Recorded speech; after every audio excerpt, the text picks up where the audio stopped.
Hello, everyone, and welcome back to another episode of the Konich-Yeehaw podcast. I'm Natalie. And I'm Jared. And this episode, we're doing another season review. So, we just wrapped up summer 2023. We didn't watch a lot of shows. We really didn't. But, obviously, we still want to talk about the ones that we did watch. So, first up, we have Horimiya, The Missing Pieces, which isn't exactly, it's not a sequel. It's not a season 2. It was a, as it suggests, Missing Pieces. So a bunch of filler side story kind of stuff that happened in the first season. In between episodes. It's stories that happened in the manga that they didn't animate. Right, yeah. And so it's kind of funny because it's literally an entire season of filler. A filler episode. Yeah. And it was very funny. It was still very funny. It was. Very cute. Liked it a lot. Mm-hmm. If you liked Horimiya or whatever, I think it is worth checking out. Yeah. It is. Also, you can just check out Horimiya, and then you'll probably want to watch The Missing Pieces, honestly. Yeah. So, You'll be a little lost if you watch Missing Pieces without watching Horimiya. Yeah, because it does just assume that you understand the plot of Horimiya. Oh my gosh. Even though there is no plot in The Missing Pieces. Yeah, there are so many characters in Horimiya. Yes. There are so many characters. Like, there'd be times in The Missing Pieces that I'd like, a character would come up and I'm like, who is that? Yeah, what did they do in the original season again? I was like, what is your dynamic to the rest of the cast? Right, yeah. Then moving on. Next, we have Dark Gathering, which, go ahead and say is continuing. Yes. By the way, so it is getting like this kind of double season. Gonna be 25 episodes? 25 episodes. Okay, so reviewing the first 12 to 13. You know, I mean, we're still watching it, right? First half. Very good. Very good. Horror, kind of ghost / spirit of the week vibes. And I think it's really cool because I think that all of the spirits are really interesting. Yeah, they are. They're different. Yeah, it's really unique. And I think it's probably stuff that is like probably based off of like real urban legends and things like that, especially in the first half of the show. But it's really cool to see a like true horror show again. Like the last time that we had like a really horror anime air would be like Mirko, yeah.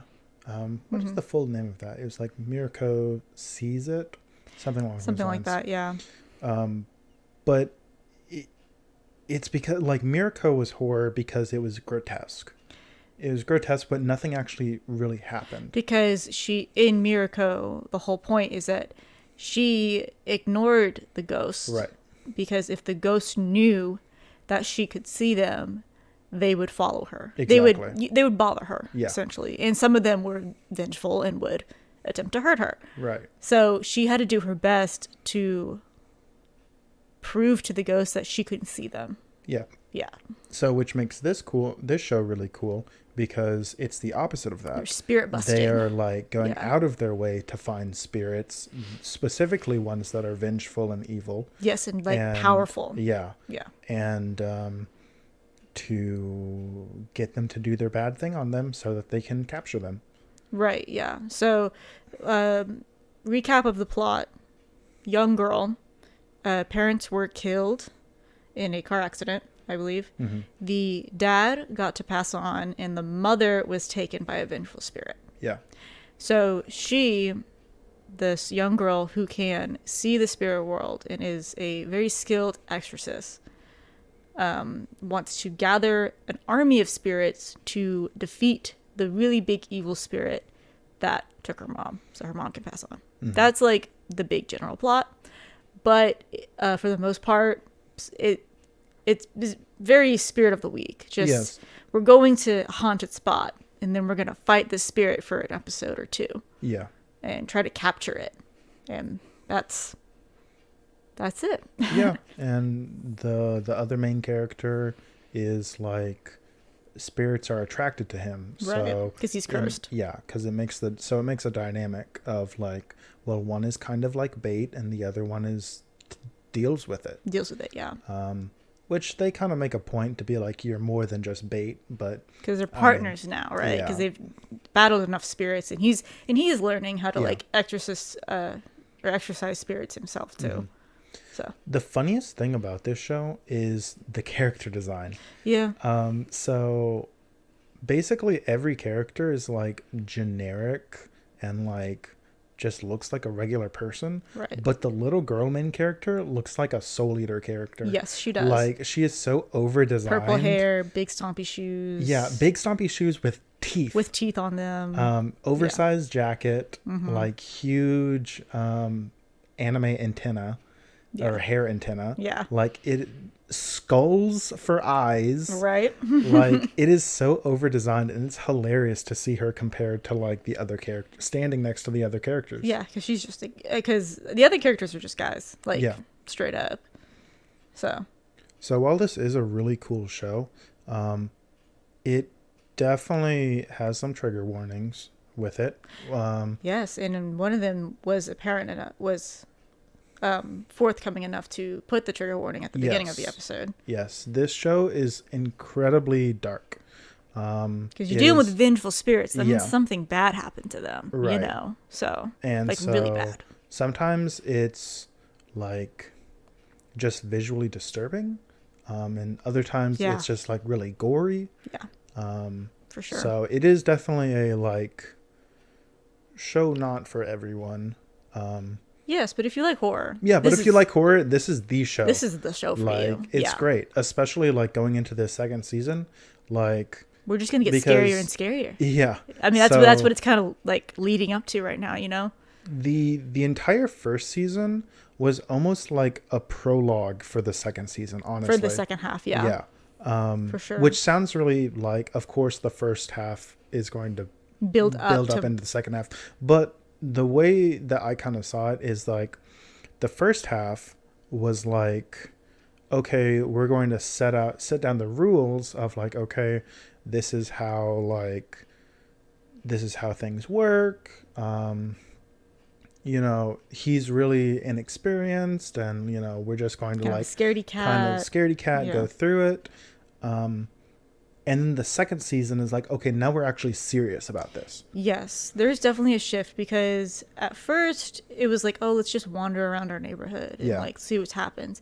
But then there is a shift where the Yayoi, which is the little girl, is like, all right, I've mapped out all of the haunted places in the entirety of Japan. Yeah. And we are going to road trip across Japan to go to the scariest, most haunted places. There's a lot less direction in the first half. Yes. And now it's like, okay, we're going to go to this particular tunnel to get this spirit. Or we're going to go to this particular forest to get this spirit. So, but it's a cool show. It's really cool. And then we'll talk about it again in the next episode. But yeah, it's really cool. If you're into horror, this is definitely a must watch. Yeah. I know, get ready for the spooky season, right? Oh, yeah, exactly. Yeah, a little bit of spooky season. Yeah, definitely good to watch. All right, up next is Undead Girl Murder Farce, which in our What's in Season episode, we already called it. Yeah. It's going to be our favorite of the season. Best show of the season. Definitely the best show of the season that we watched. Yeah. I know that some other like season 2s and stuff came out. Yeah. But, wow. It was so good. Very good show. I think I said this in the What's in the Season. Like, this is a show that is pandered towards me. Like, it was made for me. It has everything exactly what I want in a show, and it's perfect. It's great. So, it has 3 main arcs. I figured we could just kind of like synopsize the 3 arcs. Because another thing is, if you watched our What's in Season episode, we didn't know the pacing of the show. Yeah.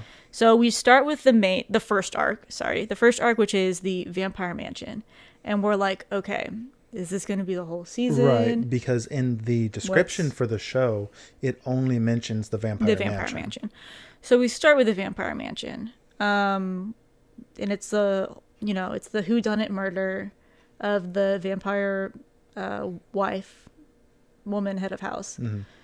Mm-hmm. Your classic, the only people in the house were the family members and then 2 service people. Mm-hmm. Who could it have been? Like, kind of whodunit. Yeah. Just to kind of fast forward through it, I guess spoiler, it was one of the sons, right? Upset that they were, I guess, like, the whole, like, power dynamic. Yeah. Upset at the power dynamic of them being vampires and the humans not being scared of them. Yeah. Essentially. Yeah. Like, they're trying to be good vampires, right? They're vegetarian vampires, so they only drink the blood from animals. Like, they don't hunt humans. They're really trying to be, like, on good terms with the neighboring human villages, and they are aware of them and all this stuff. And one of the sons just gets, like, fed up with that and is like, but we're so strong. Yeah.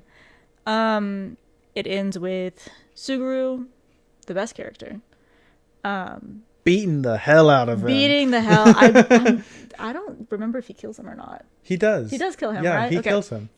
Yeah, and of course the family is distraught. Yeah, because the whole point is that the vampire dad wouldn't be able to kill him because he has, like, it's his son. Yeah. And so Suguru's like, I'll take care of it. Yeah, basically. So that's, like, the first arc. From there, I don't exactly remember why we head to London, but we head to London. We head to London because we get so the vampire dad says that he saw a man came through with the cane with the M on it, and he's in London. Okay, so arc 2, we're in London. This arc was maybe my favorite. This arc is wild. It is so insane. It is so insane. So this arc we called the Lupin heist, right? So basically, is it Arsene? Arsene Lupin, the Arsene Lupin from history, says that he's going to steal the penultimate diamond from this guy, this rich guy, right? He's made his, because, he's the gentleman thief. So he lets people know when he's about to rob them, because it's a challenge, right? It's like, oh, people know I'm going to rob them. They're going to put up their defenses. Right. So he's like, I'm going to rob you of your penultimate diamond at this time, between this time, right? Yeah. What they don't know is that he has employed the help of Eric from Phantom of the Opera, the Phantom of the Opera. So now we're crossing classic fiction with history. Yeah. Right? It's so silly. It's so ridiculous. Also because it's so homoerotic. It is. It really is. Very homoerotic. And you know who else is there? Sherlock Holmes. And Sherlock Holmes is also there. Okay. So Sherlock Holmes is who gets the case, obviously, right? Like, he hears that Arsene Lupin is about to rob somebody. Who are you going to call? Sherlock Holmes. And also our main characters, right? Because the penultimate diamond is used to find werewolves. And what do our detectives, like, what are their specialties? In the supernatural or superhuman crime. So they have an interest in the diamond because it has to do with werewolves. Yeah, they're essentially. Yeah. So this arc is really wild. It is. Because obviously a heist happens and that's wild, right? But we're introduced to a couple of new dynamics, mainly of the person with the M cane, which turns out to be Moriarty. Yeah, something like that. Is Moriarty, right? Yeah. Also from Sherlock fame, by the way. And he has a group of villains with him that are all, like, genetically altered people. They're all monsters. Or, yeah, monsters. So he has the vampire the other, we'll just call him also an Oni, but there's more happening there. Frankenstein, literally just Frankenstein. And then the magician, who is like... Who might also be a person from history, perhaps. Or like from lore. From lore, yeah. From deep lore that we don't know, mayhaps. He like shoots fires out of his fingers and stuff. Yeah, I don't remember what his name is, but I feel like I recognized it whenever they said it. Right, yeah. So they have this and that is who stole Lady Aya's body also, to like experiment on. So we're looking for them, right? They also want the penultimate diamond because they want a werewolf. Yes. Join their group. Yeah, to join their groups to experiment on, who knows. They want the werewolves. On top of that, we get one more group, which is the people in the white suits. Yeah. I forgot who they work for. I don't remember what their name is. They work for like the state, essentially. Yeah, and their job... They're monster hunters. They're monster hunters. They literally just care about killing monsters. So they want the penultimate diamond to find the werewolves to kill them. So a lot gets introduced in this arc. Fast forward a little bit in the arc. Arsene Lupin thinks he steals the diamond, but then Suguru pulls a fast one and actually steals the diamond back. Yeah. It's pretty cool. It's pretty cool. With the diamond, we move on to our next our next arc, which, as you probably guessed, is the werewolf village. Yes. Right? Because that's the whole point of the diamond. Arc 3, final arc.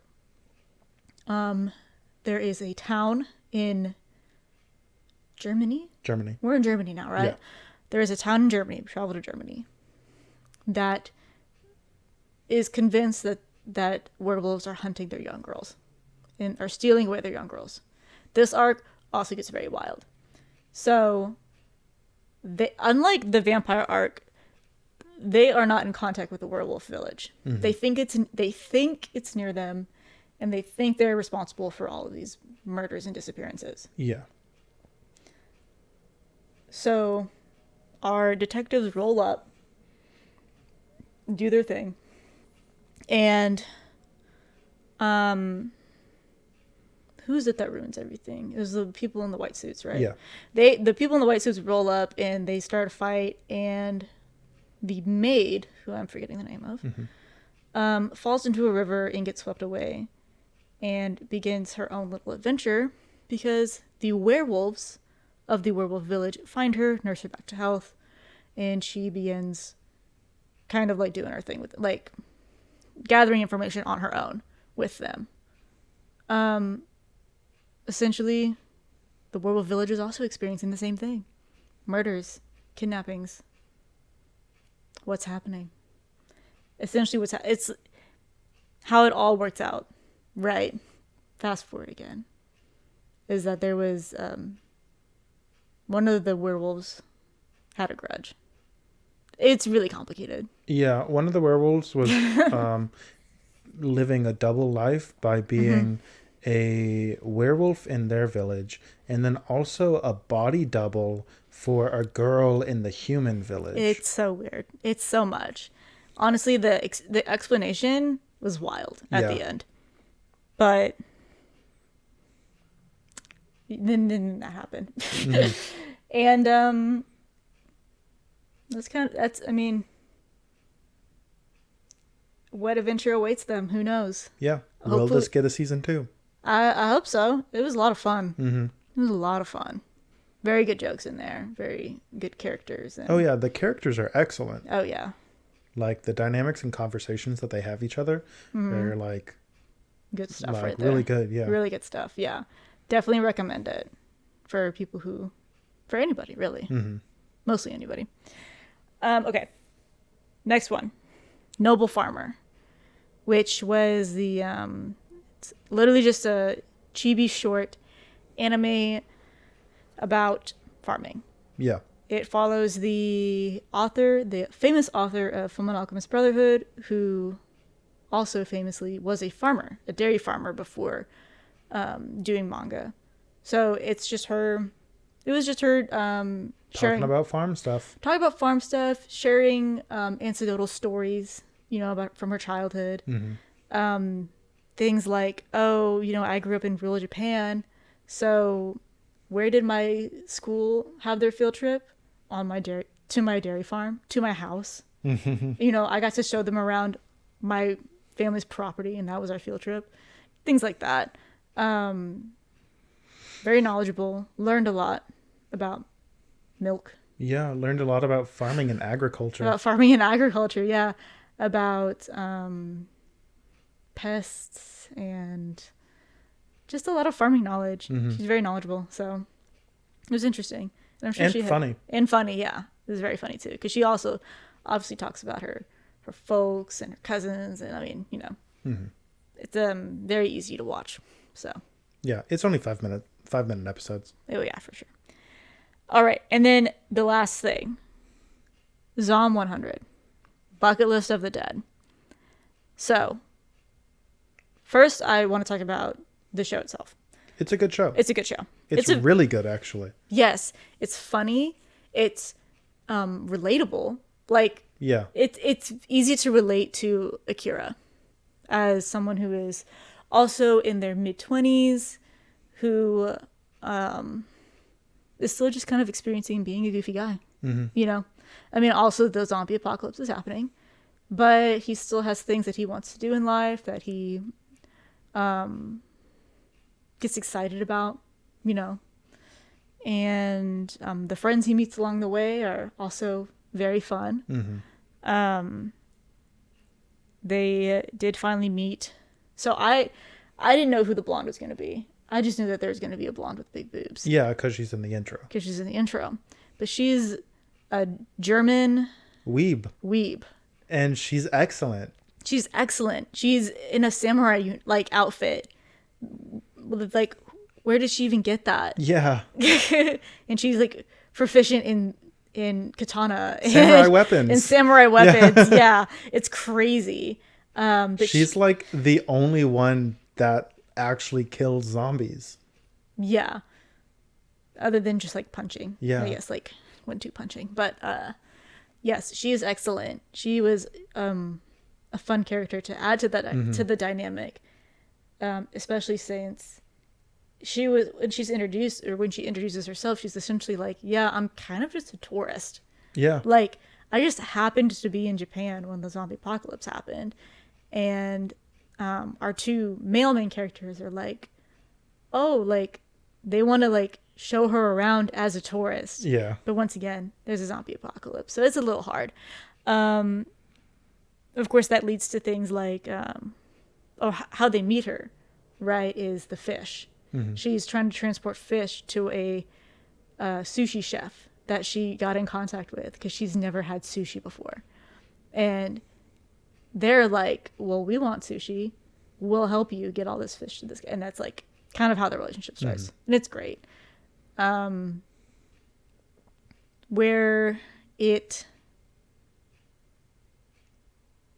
also good. The whole little bit where he got back with his old boss, where he's back at the old boss's compound, which is before the blonde girl. I know I'm kind of jumping around.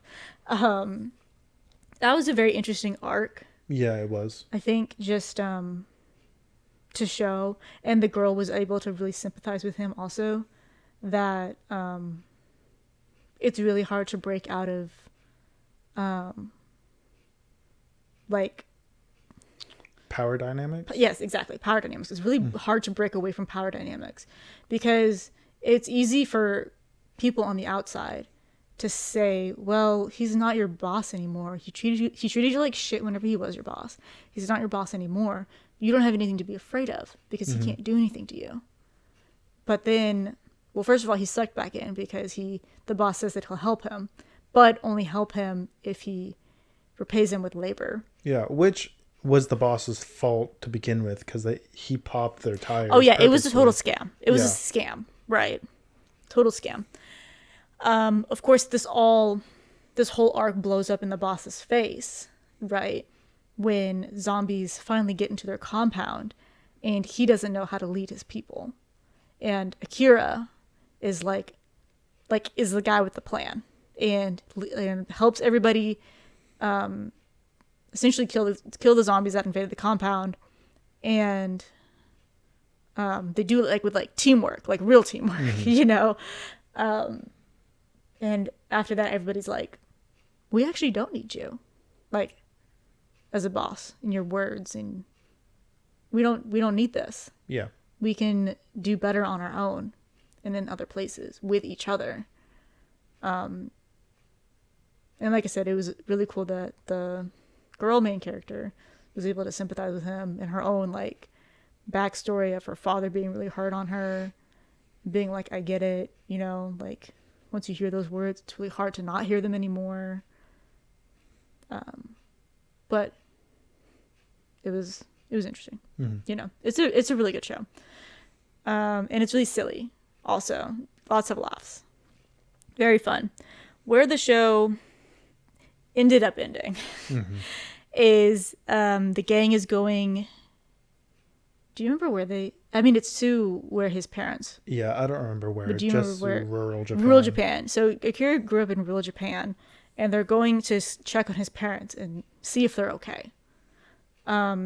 We find out that the place where his parents live, his village, is so rural, so up in the mountains that it's treacherous to even get there themselves because they block off the one road so that the zombies don't come in, right? Like the cave entrance road thing, they block that off. So Akira's like, oh, I know a way, and it's like, you know, perilous cliffs and stuff. But the village is fine. They're thriving. They're self-sufficient, right? And we were maybe leading up to some good, you know, parent reconciliation moments, feelings. But if you guys were also following the show, you know that they did have trouble putting these episodes out. There were weeks when we didn't get an episode. I believe the last episode was 9 out of 12. So, yes, okay. The last episode they put out was episode 9 out of 12. As of right now, it is indefinitely on hiatus. So we don't know when this show is going to finish. Or if it even will finish. Or if it will finish. So a little bit of background. The show is made by Bug Films. Yeah. Which this is Bug Films' first project that they've done all themselves. Yeah. They have partnered with other studios to work on other things. For example, they did they partnered with Komi Can't Communicate, and they did some scenes from that. But this is the first one where they're like, this is going to be like our anime, you know, like we did this one. And I guess it just had, first of all, it's a very small studio.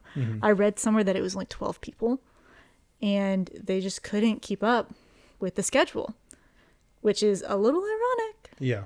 Given what Zom 100 is about. Yeah. The whole, you know, exploitative company overworking is bad. That isn't to say that these people were overworked, but they definitely were given more work than they were able to complete. Yeah. Which is why we're stuck at episode 9 forever with no closure as to what happens to the gang. I mean, I have confidence that they could pick this up again. I have confidence in that. I don't know when. It might not. I mean, we're already in October. It's not going to be this year. But, I mean, I don't think it's going to be this year. Maybe spring. I don't know. I have hopes, right? That they'll at least finish it. What happens from there, I don't know. Yeah. But I hope that they can get these final episodes out because I would like to watch them. But it's just a shame. Yeah, it really is. Yeah. Did you have any thoughts on Zom as a show? No, I mean, it was good. Like, it definitely was really funny. Like you said, had very relatable things in it. I like the dynamics that the characters have with each other. Like carefree versus like very specific about what they do, things like that. Very analytical, and how they're kind of learning off each other. Yeah, I know the main girl, she really loosened up by the end of it, which is nice. And she definitely needed that. So but yeah, that was everything that we watched. Did you watch anything without me? You didn't, right? Okay, so yeah, that was everything that we watched this summer, and for the most part it was pretty good. It was pretty good. Yeah. So thank you guys so much for tuning into this episode of the Konich-Yeehaw podcast. I'm Natalie. And I'm Jared. And yeah, thank you guys so much for listening. Yeehaw.